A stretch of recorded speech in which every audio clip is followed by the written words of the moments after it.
Magandang umaga mga kabay. So meron pa akong estimate dito. Ito po yung 5 kilos jackhammer ng DeWalt. So ang model pala nito mga kabay, dito 5811. So ito mga kabay, umaandar pero wala siyang chipping. Ayan po. Kung napapansin nyo, hindi man lang nagbabibrate yung bakal. So ibig sabihin yan, wala po talaga siyang chipping. So check naman natin dito sa kanyang armature kung maganda yung andar. Ayan, niluwagan ko na itong screw nito. Ayan. So papaandarin natin nakaganito para malaman natin kung maganda pa yung andar ng armature.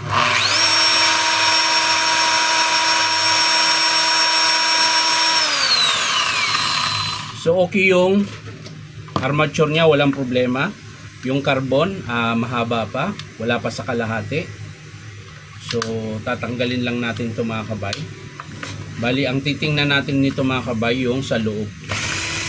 Ayan. Pero kailangan baklasin lahat to mga kabay.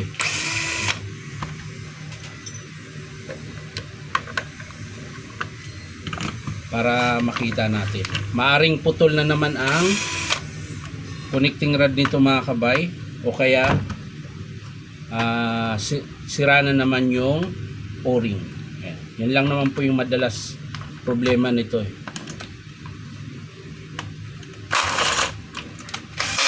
So luluwagan ko muna lahat ng screw mga kabay. So yan mga kabay, luluwagan ko na po yung mga screw. So tanggalin na natin yung kanyang wiring. Ayan.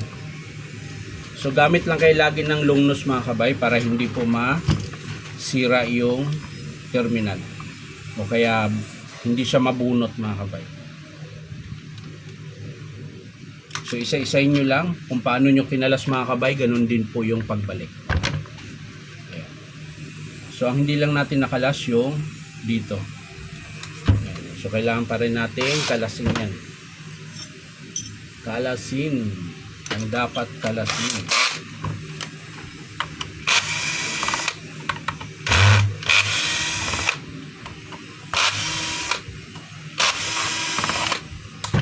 So yan, nakalas na natin. Ito muna.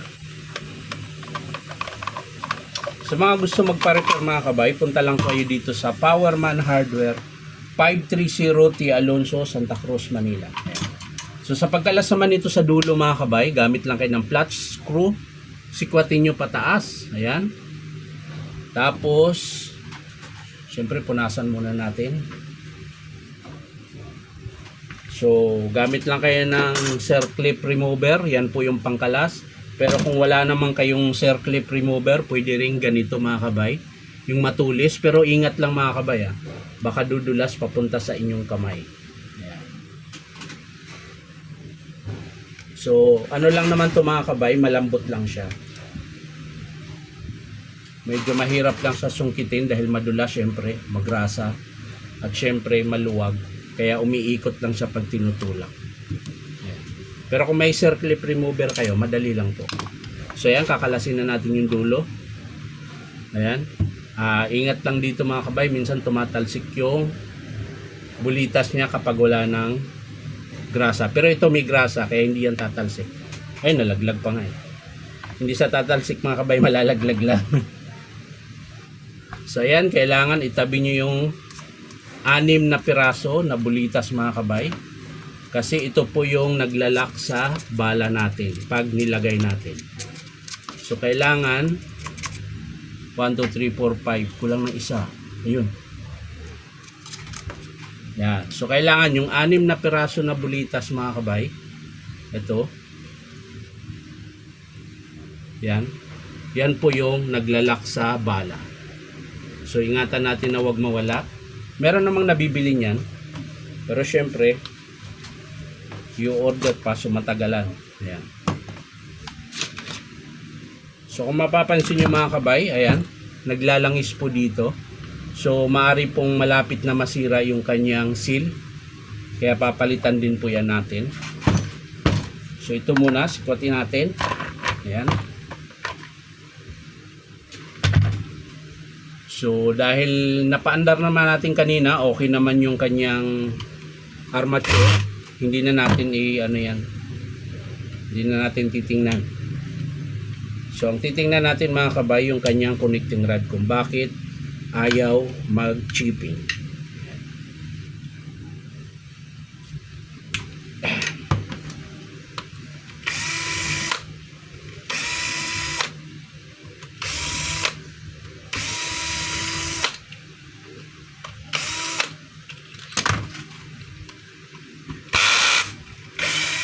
Gas.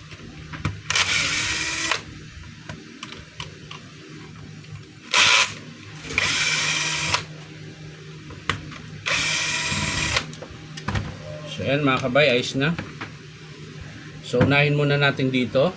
Siyempre gamit kayo ng circlip. Ayan, meron po yan ditong circlip ring. Ayan, pipigain nyo lang. Ingat-ingat lang mga kabay, minsan tumatalsik ito. Ayan. So pag nakalas nyo yan mga kabay, uga-ugain nyo lang. Ayan. Pero syempre, tingnan nyo muna, baka maraming langis. Yun.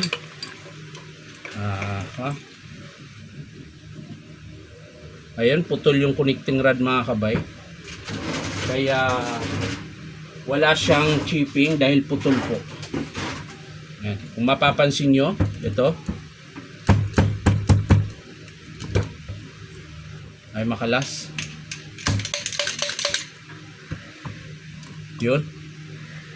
Mostly yung connecting rod. Ayan po. Putol po yung kanyang connecting rod. Yan po yung dahilan kung bakit wala siyang chipping. Pero syempre, kailangan mo natin tingnan din dito kung ano pa yung sira niya. Yan. Bearing. So okay pa yung mga bearing mga kabay.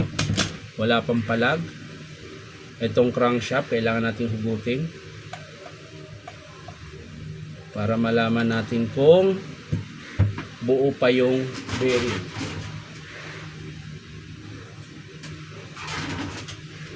So ito yung crankshaft mga kabay. Ito. So chinicheck ko lagi ito. Ayan, okay pa mga kabay. Kasi pag sobrang palag na rin yan, ibig sabihin palitin na rin. Ayan. So yan lang po yung nakikita ko nasira mga kabay.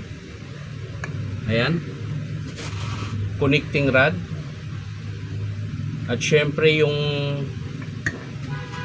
o-ring niya rito, tingnan natin.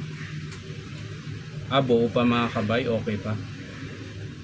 So wala po siya ibang sira mga kabay kundi yung connecting rod. Ayan. Pero syempre isasama ko yung dalawang o-ring. O-ring sa piston at saka o-ring sa striker. Andito po sa loob yung striker. Tingnan natin kung matatanggal. Ayaw yata.